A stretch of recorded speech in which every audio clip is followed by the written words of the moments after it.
Hello students, कैसे हैं आप सभी। आई होप आप सभी काफ़ी अच्छे होंगे। काफ़ी अच्छे तरीके से आपका आज का एग्ज़ाम गया होगा। एंड केमिस्ट्री का पेपर देख के ये लगता है कि बहुत ही इजी पेपर डाला है और मैक्सिमम क्वेश्चन जो प्रीवियस में से आपके पास आए हैं, यानी ज़्यादा कॉन्सेप्चुअल बेस्ड पेपर नहीं था, एकदम जर्नल पेपर था। चलिए क्वेश्चंस को स्टडी करते हैं। फर्स्ट क्वेश्चन था आपके पास, कोई भी पर्सन जब शिमला में रहता है तो वो देखता है कि आपके पास खाना जो है जल्दी नहीं पक रहा है। अगर आप ओपन उसको पका रहे हैं, कुकर का यूज़ नहीं कर रहे और कुकर का यूज़ करते हैं तो जल्दी आपके पास जो खाना बन जाता है। इसका क्या कारण है? ठीक है, तो आप क्या देखते हो कि हाई एल्टीट्यूड के ऊपर प्रेशर कम हो जाता है, तो right answer is pressure decreases करता है। नेक्स्ट है आपके पास, a substance which react with gangue to form material is called, उसको स्लैग आपके पास कहते हैं, है ना। इजी क्वेश्चन था। Which of the following statement is correct? तो देखो, iron rust fast in saline water then pure, ये सही है क्योंकि सेलेनाइन वाटर में इलेक्ट्रोलाइट ज़्यादा होते हैं तो जल्दी होगा। बाकी लेस रिएक्टिव एक्ट मेटल जो है वो जल्दी कोर्ड होगा, ये गलत है। एयर एंड मॉइस्चर भी बढ़ाती है एंड कोरोजन जो है वो स्लो होती है बेंडिंग स्ट्रेचेस के ऊपर, ये भी गलत है। तीनों स्टेटमेंट गलत है, तो ए राइट आंसर होगा। A wooden spoon is dipped in a cup of ice cream it's other and, तो अगर आप वुडन स्पून को डालते हो तो वुडन तो बैड कंडक्टर है, तो कोई चेंज नहीं आएगा। डू नॉट ये does not become cold, D is the right answer. Fire extinguisher ये आपको नॉन मेडिकल में मिला था, कार्बन डाइऑक्साइड जो है इसका राइट आंसर है आपके पास। Which method is commonly use for separate of salt from water, तो जैसे सी को करते हैं evaporation, B is the right answer. Vegetable oil on treating with hydrogen in the presence of palladium, ठीक है, हाइड्रोजन की प्रेजेंस में देखो और उसको ऐड किया जा रहा है तो ये एडिशनल रिएक्शन है आपके पास। Which of the following can be use in hard water, तो हार्ड वाटर में आप सिर्फ डिटर्जेंट का यूज़ कर सकते हो, सोप जो है हार्ड वाटर में यूज़ नहीं होता है आपके पास, तो बी इसका राइट आंसर, डिटर्जेंट, ठीक है।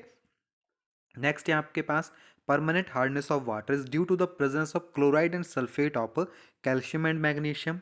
अ marble tile would feel cold as compare to wooden tile on winter morning because the marble, तो वो गुड कंडक्टर होती है आपके पास, आपकी बॉडी की हीट जल्दी उसमें चली जाएगी तो आपको ज़्यादा ठंड लगेगी।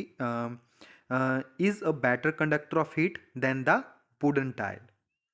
नेक्स्ट है आपके पास पॉलीकॉट, तो रिपीटेबल क्वेश्चन है आपके पास, नाइलॉन और कॉटन का मिक्सचर होता है। नेक्स्ट है आपके पास, which of the following is not a common property of plastic, तो प्लास्टिक देखो नॉन रिएक्टिव होता है, ठीक है, लाइट वेट भी होता है, काफ़ी ड्यूरेबल भी होता है, गुड कंडक्टर नहीं होता है, तो डी इसका राइट आंसर है। एग्जॉस्टिबल नेचुरल रिसोर्सेज जो खत्म हो जाते हैं, यानी लिमिटेड है, तो लिमिटेड इन क्वांटिटी, ठीक है, अनलिमिटेड नहीं होगा। नॉट डिपेंड ऑन नेचर ये भी गलत है। नॉन एग्जॉस्ट बाई, तो लिमिटेड है आपके पास, C is the right answer. Which of the following element present in haemoglobin, तो आयरन होता है आपके पास हीमोग्लोबिन में। ये तो इजी क्वेश्चन था आपके पास। एक आयरन बॉल है, उसको एक मग में डाला गया, टेम्परेचर 40-40 है, तो इक्विलिब्रियम है दोनों का, तो कुछ भी नहीं होगा। Not flow from iron ball to water और फ्रॉम वाटर टू आयरन, कोई चेंज नहीं आएगा, बी राइट आंसर है। Butanone is a 4 carbon compound function, देखो ओन है, कीटोन है, C is the right answer. Next है आपके पास F2O3 plus 2Al, and next ये AP लिख दिया इन्होंने, Al होगा यहाँ पे, Al2O3, ठीक है, तो ये डिस्प्लेसमेंट रिएक्शन है आपके पास, सिंपल सा। Ethanol react with sodium and to form two product, तो सोडियम इथॉक्साइड एंड हाइड्रोजन वहाँ पे निकलेगी, तो सी जो है आपके पास इसका राइट आंसर है। एक एटम है आपके पास में 4 प्रोटॉन है और 4 न्यूट्रॉन है, तो मास कैसे बनता है इन दोनों को जोड़ के, तो 7 आपके पास आएगा। तो इलेक्ट्रॉन कन्फिग्रेशन लिखिए आपके पास, टोटल बैलेंस पूछा है आउटर सेल में, तो आपके पास उसकी कॉन्फ़िगरेशन लिखो, देखो आपके पास जब कॉन्फ़िगरेशन लिखोगे तो 1s2 2s2 है ना, 2p6, आप जैसे लिखोगे तो आपके पास कितने आएंगे, कैलकुलेट कर लीजिएगा, आपके पास यहाँ पे 1 आएगा, ठीक है। 1 मिनट एक बार देखने दो।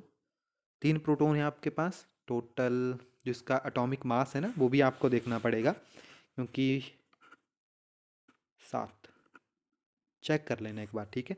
अभी इसका आंसर 1 है हमारे पास, मैं आपको नेक्स्ट वीडियो में कंफर्म करके बताता हूँ। इसका आंसर 1 ही आएगा।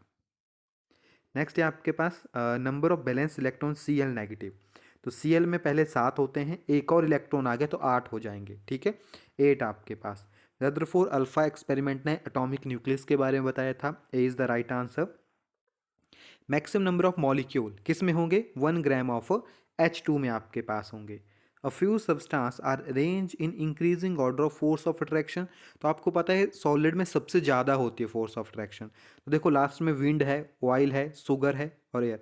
तो शुगर जो है आपके पास सॉलिड में है, तो शुगर की सबसे ज़्यादा आ गई। वाटर लिक्विड में है, ऑक्सीजन गैस में है, तो सी इसका राइट आंसर होगा।